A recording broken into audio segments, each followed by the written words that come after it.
Alors bonjour à tous, j'espère que vous allez bien. Dans cette vidéo, je vais vous présenter ma nouvelle voiture. Mais l'objectif n'est pas uniquement de vous présenter ma nouvelle voiture, c'est de vous apprendre comment est-ce que j'ai acquis cette voiture-là sans m'endetter et sans me ruiner. Donc bonjour à tous, je suis Moussa Hubert Wologem, coach formateur en entrepreneuriat, en management de projet et en développement personnel.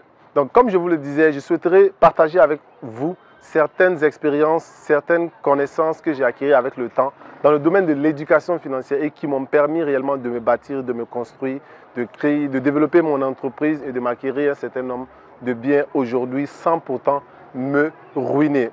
Donc j'ai acquis cette voiture il y a de cela quelques semaines, voilà je dirais. Et comment est-ce que j'ai fait pour l'acheter? Parce que c'est une voiture qui coûte un peu cher, je dirais, pour la population lambda. Mais je l'ai fait sans me ruiner, ni aller prendre, sans m'endetter. Je ne suis pas allé à la banque, je n'ai fait aucun prêt. Et j'ai fait en sorte qu'en l'achetant, je ne me retrouve pas dans une situation vraiment financière délicate. Déjà, la première chose que je souhaiterais vous dire, c'est quoi? C'est que s'il y a une chose sur laquelle vous devez faire très attention en termes d'éducation financière, c'est ce que j'appelle la pression sociale. Vous savez, on vit dans une société où on n'est pas seul. Mais dans cette société-là, vous verrez que beaucoup de gens vont essayer de vous guider, vous donner des conseils sur ce que vous devez faire votre argent. Parfois, les gens vous diront non, achète une voiture, tu sais, tu ne peux plus marcher à pied, tu as un tel poste, tu as un tel niveau. Certaines personnes, on les dira non, il faut rapidement te marier, tu ne peux pas rester seul. À d'autres, on dira il faut que tu construises, il faut que tu achètes un terrain, il faut que tu fasses ci, il faut que tu fasses ça. Donc, vous verrez que tout le monde va vouloir vous donner des conseils sur comment vous devez gérer votre fortune, sur comment vous devez gérer votre argent, sans pourtant connaître comment vous vivez, les difficultés que vous avez, comment vous vous en sortez. Est-ce qu'en achetant, en acquérant ce bien-là, après, vous aurez d'autres moyens d'en prendre soin? Donc, vous devez pouvoir faire face à ce que j'appelle la pression sociale. La pression sociale est quelque chose de très fort, de très difficile, qui crée beaucoup de faillites, qui amène beaucoup de personnes dans la déchéance financière. Donc, si vous voulez réussir financièrement, déjà, faites face à la pression sociale. Ne laissez pas les gens vous dicter comment dépenser votre argent. C'est à vous de décider le moment opportun de dépenser votre argent. Moi, par exemple, il y a cela plus de 2 ans que je pouvais acheter cette voiture. Les gens m'ont dit change de véhicule, change de véhicule. J'ai dit non, je changerai de véhicule quand le moment viendra. Et quand le moment viendra, j'ai défini des règles. Et dans l'une de mes principes dont je parle dans ce livre-là, les 5 piliers de l'éducation financière, il y a un principe où je dis, je ne m'achète des choses de luxe que lorsque j'ai le double, voire le triple, voire le quadruple de ce montant. Ça veut dire quoi? Si je dois acheter quelque chose de luxe qui coûte 1 million, il faut que j'ai 2, 3, 4, 5 ou 6 millions dans mon compte avant de vouloir l'acquérir. Ça, c'est un principe pour moi. Et il y a beaucoup d'autres principes dont je parle dans ce livre-là, les 5 piliers de l'éducation financière, qui est mon livre qui vient tout juste de paraître, qui est disponible dans tous les pays d'Afrique. Il vous suffit de passer la commande sur le lien que je laisse dans la description ou dans les commentaires. Un autre élément aussi également qui m'a permis d'acquérir ce véhicule-là sans me ruiner, sans m'endetter, c'est ce que j'appelle l'épargne.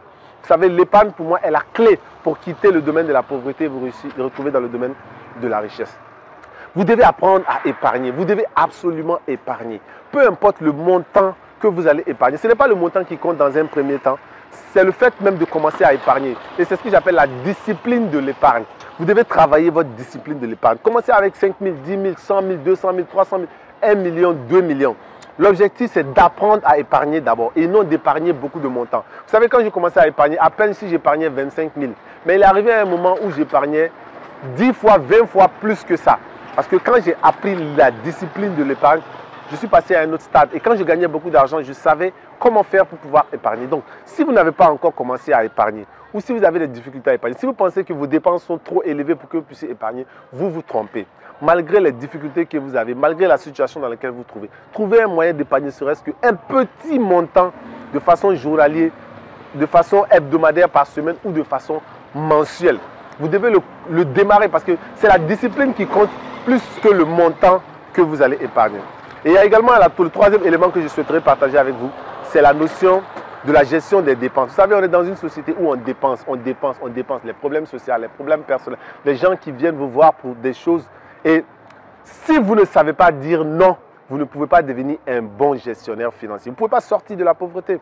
C'est vrai, vous voulez aider tout le monde, mais vous ne pouvez pas aider tout le monde. Vous ne pouvez pas aider la terre entière. Il faut choisir vos combats. Il faut choisir les personnes que vous pouvez aider. Et si vous voulez aider les pauvres, la première personne que vous devez commencer par aider, c'est vous-même. Parce que vous êtes en situation difficile financièrement. Vous êtes vous-même considéré peut-être parmi des pauvres. Alors si vous voulez aider des pauvres, aidez-vous vous-même d'abord. Et lorsque vous allez quitter la pauvreté, vous allez quitter la misère, vous allez réussir financièrement, vous pourrez aider d'autres personnes. Vous pourrez aider beaucoup plus de personnes. Mais en n'ayant pas les moyens, si vous voulez aider tout le monde, tout ce que vous allez réussir à faire, c'est vous appauvrir vous-même. Et toutes ces compétences, j'en parle dans ce livre, les 5 piliers de l'éducation financière. Un livre que vous devez acquérir rapidement. Ça parle d'investissement, ça parle de dépenses, ça parle d'épargne, ça parle de travail. Et ça parle de l'une des choses les plus importantes que j'appelle la mentalité du pauvre. Vous devez arrêter cette manière de penser. Vous devez arrêter de réfléchir comme un pauvre. Vous n'êtes pas un pauvre. Mais si vous avez la mentalité de pauvre, vous allez finir et demeurer dans la pauvreté. Tandis que même si vous n'avez pas les moyens et que vous réfléchissez comme un riche, vous allez commencer à gagner de l'argent petit à petit et à vous forger. Donc le premier pilier de l'éducation financière, c'est la mentalité. Et donc je donne également beaucoup de stratégies. Je parle de la dépense émotionnelle. Je parle également de l'investissement et de la phobie de l'investissement. Ceux-là qui ont peur d'investir et ceux-là qui aiment investir en désordre. Donc je ne vais pas tout vous résumer, mais acquérir ce livre-là, il est disponible partout. Et voilà, je suis sûr qu'ensemble, on va développer ces compétences et on va sortir l'Afrique de la misère. Tout est une question de compétences. La différence entre celui qui réussit et celui qui tarde à réussir, ce n'est que l'information.